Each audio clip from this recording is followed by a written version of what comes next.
Hello everyone, আসসালামু আলাইকুম। আমি শাকিল। তো আজকের এই পার্টিকুলার ভিডিওতে আমি কথা বলবো হচ্ছে কিছু ডেটা সেট নিয়ে। তো দেখেন, আসলে ডেটা সায়েন্স বা মেশিন লার্নিং এর কাজ করতে গেলে তো আমাদের ডেটা সেট লাগবে, তাই না?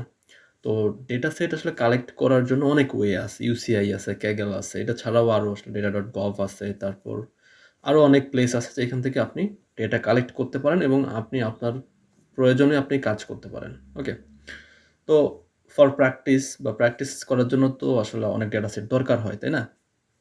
তো দেখা যাচ্ছে যে অনেক সময় আমরা আসলে বুঝি না যে কোন ডেটা সেট নিয়ে কাজ করব বা Kaggle গিয়ে খুঁজতে পারি না ফর বিগিনারদের জন্য। সো দ্যাটস ওয়াই আমি যে কাজটা করছি সেটা হলো আমি এ পর্যন্ত নরমালি স্ট্যাটিস্টিক্যাল যে ডেটা সেটগুলো নিয়ে কাজ করছি, আমি সব ডেটা সেটগুলা আমি GitHub এর একটা ফোল্ডারে আসলে আপলোড করে রাখছি পাবলিকলি।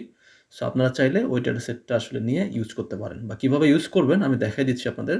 তাহলে হয়তোবা আপনাদের প্র্যাকটিস করতে সুবিধা হবে। কারণ এখানে আসলে অনেক টাইপের ডেটা সেট আছে। এখানে আপনার অ্যানোমালি ডিটেকশন করার জন্য ডেটা সেট আছে। আপনার ক্লাসিফিকেশনের জন্য ডেটা সেট আছে, রিগ্রেশনের জন্য ডেটা সেট আছে, ক্লাস্টার করার জন্য ডেটা সেট আছে। তারপর NLP বেসড কাজ করার জন্য ডেটা সেট আছে। ওকে?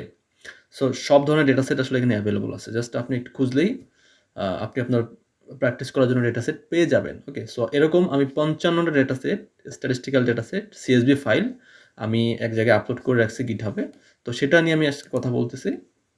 তো আপনি যদি আমার GitHub প্রোফাইলে আসেন, তো এখানে আসলে দেখতে পাবেন রেপোজিটরি অপশনে আসবেন। এখান থেকে আপনি পাবলিক ডেটা সেট, ওকে? এই পাবলিক ডেটা সেট অপশনে যদি আসেন, এই ফোল্ডারে যদি আপনি আসেন তাহলে দেখতে পাবেন এখানে ৫৫ টা ডেটা সেট আসলে আপলোড করা আছে। ওকে? তো এখানে টোটাল 55 মানে ৫৫ টা ডেটা সেট আপলোড করা আছে। যেখানে আপনি দেখতে পাবেন আসলে ক্লাসিফিকেশন, রিগ্রেশন যে কথাগুলো বললাম বা আনসুপারভাইজড লার্নিং করার জন্য যে ডেটা সেটগুলো দরকার, সব ডেটা সেটগুলো আপনার এখানে অ্যাভেইলেবল। এখন আপনি যদি এখান থেকে কোনো ডেটা সেট নিয়ে কাজ করতে চান সরাসরি, তাহলে আপনি কিভাবে কাজ করতে পারেন? দেখেন আমি দেখাই দিচ্ছি। ফর এক্সাম্পল যেকোনো একটা ডেটা সেট যদি আমি ওপেন করি লাইক বোস্টন।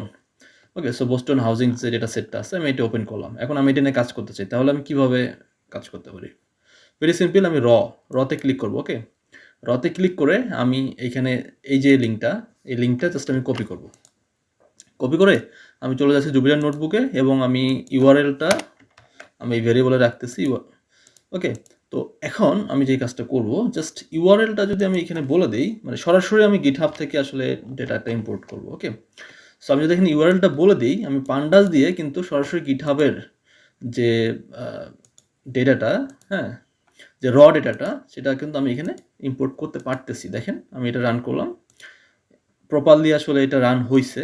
এবার আমি যদি ডাটা সেটটা দেখার চেষ্টা করি, দেখতে পাবো এই যে হচ্ছে আমার ডেটা সেট। আপনি একটু মিলায় দেখেন কি আসলে ডেটা এখানে এভেইলেবল, কতগুলা ডেটা আসলে এভেইলেবল ছিল আপনি দেখেন। এখানে যে কলাম নেমগুলা দেখেন, হুম?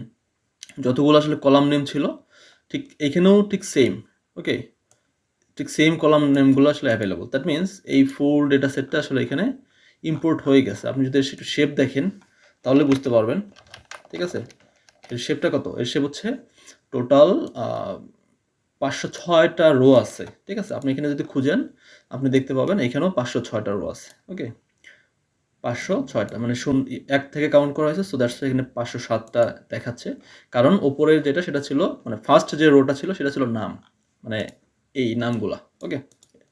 তো এই হইলো আসলে GitHub থেকে সরাসরি ডেটা সেট নিয়ে কাজ করতে পারেন কিভাবে? এটা একটা ওয়ে আমি দেখাই দিলাম আপনাদের। আ আপনি এটা ফলো করতে পারেন। আর এই ডেটা সেটগুলো আসলে এখানে এভেইলেবল থাকবে। সো এটা আসলে ওয়ারি হওয়ার কিছু নাই। অ্যান্ড এই GitHub এর লিঙ্কটা আমি আসলে ভিডিও ডেসক্রিপশনে দিয়ে দিব। এখান থেকে নিয়ে আপনি কাজ করতে পারেন। এটা আসলে খুবই ভালো একটা ওয়ে যে আপনি যদি মাল্টিপল ডেটা সেট নিয়ে প্র্যাকটিস করেন তাহলে আপনার প্র্যাকটিস ভালো হবে এবং এগুলা আপনি যদি একটু মনোযোগ দিয়ে করেন বা একটু Kaggle ঘাটাঘাটি করে কাজ করেন তাহলে এগুলো আপনি আপনার রেজিউমেতে এড করতে পারবেন। যদি আপনি ভালোভাবে কাজ করেন। ওকে? নেক্সট ভিডিওতে আবার কোনো টপিক নিয়ে কথা বলব। সেই পর্যন্ত ভালো থাকবেন। আসসালামু আলাইকুম।